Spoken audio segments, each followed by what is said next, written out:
dari Bappenas dan Skala Jakarta kemarin selama 1 minggu sampai tadi melakukan pelatihan namanya penggunaan Spakat, ada aplikasi Spakat untuk menganalisis data Exosec. Mungkin kalau Pak Kades atau teman-teman sini pernah dulunya di data ya, dulu pakai Exosec itu ya.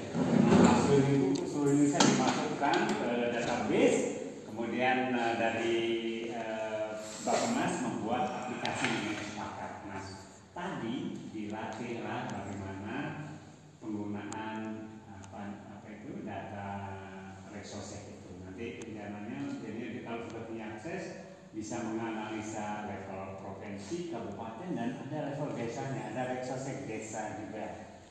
Nah, dalam rangka itu pada saat sebenarnya ini dadakan pada saat di saat acara pelatihan, saya ceritalah tentang SID. Di Lampung Selatan ada punya sistem informasi desa. Nah, Pak Atta, Pak Habibie, dan teman-teman lain ini ingin melihat SID seperti apa. Ini harapannya apakah bisa data Exosec yang sudah dikumpulkan itu diperbarui.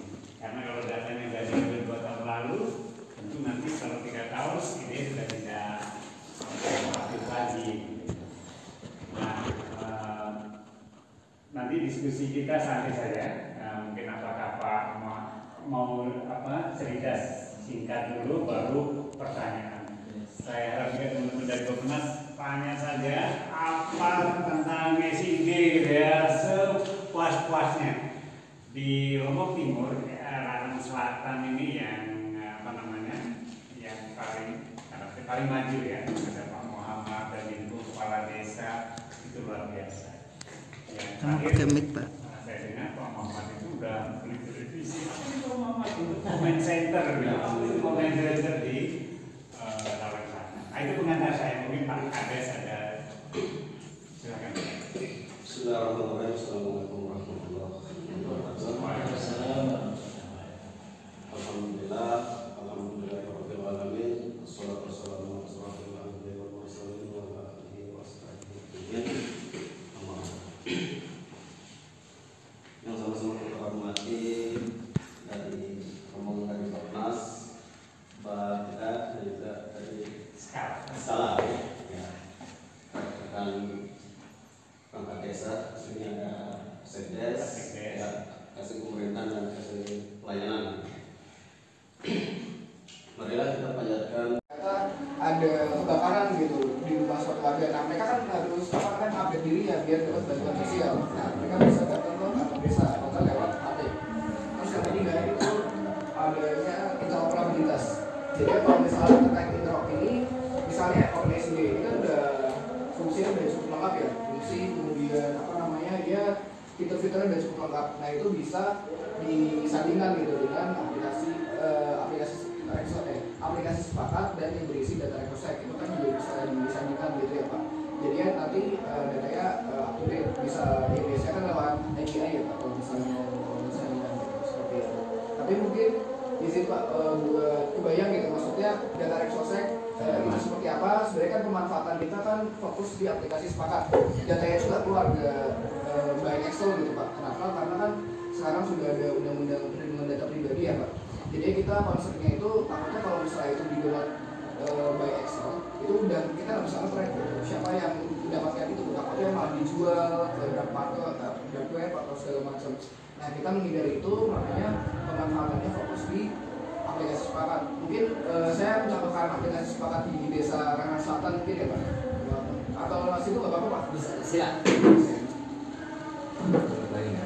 Iya, biar kebayang. Maksudnya nanti jadi sebenarnya kita sama-sama belajar ya Pak. Maksudnya bukan berarti kita mau membandingkan sebenarnya tujuannya, tapi lebih ke belajar bersama dan kita pengennya tuh saling melengkapi satu sama lain gitu Pak. Maksudnya antara OpenSID nanti berisi data Exosec, kemudian kami juga mendapatkan data yang update gitu di Tangerang Selatan gitu. Nah, nanti mungkin sebagai pertimbangan kami nanti uji coba terkait interoperabilitas, kita nanti salah satunya nanti kita mempertimbangkan OpenSID gitu. Nanti uji coba aja, rencananya tahun ini lah Pak. Ya mungkin pertengahan atau akhir gitu.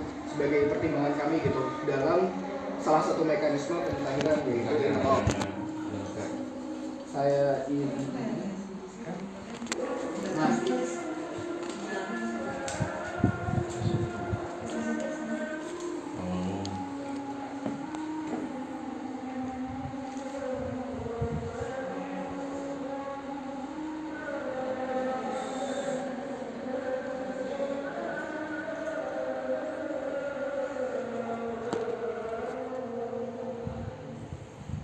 kalau ini dulu sebenarnya dibangunnya mulai dari kabupaten Pak, tujuannya sebenarnya tujuan untuk nyusun perencanaan di kabupaten ya.